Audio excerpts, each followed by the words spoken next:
भारतीय क्रिकेट दल 14 डिसेम्बर बुधवार ठार बांग्लादेश विपक्ष में टेस्ट श्रृंखला खेलने जाऊँगी। 2 मैच विशिष्ट सीरीज पूर्व गोटे किंबा 2टी नुहे बर भारतीय दल में 4टी परिवर्तन कर आहत कारण कैप्टेन रोहित शर्मा प्रथम मैच रु बाद पड़ा बेले मोहम्मद शमी और रवींद्र जाडेजा एपर्यंत सुस्थ होना।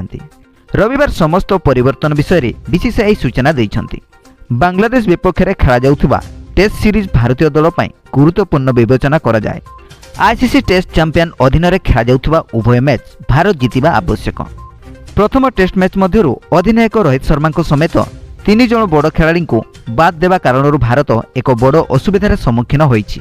दिनकिया सीरीज रे बांग्लादेश भारत विपक्ष में एक बड़ खेल प्रदर्शन करिथिला।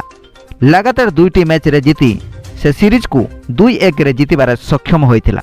बांग्लादेश विपक्ष टेस्ट सीरीज पई मनोनीत दलर 4टी प्रमुख परिवर्तन देखा मिलिबो। आहत रोहित शर्मा स्थान अभिमन्यु एसाम्बारान नाम घोषणा करा जायछि।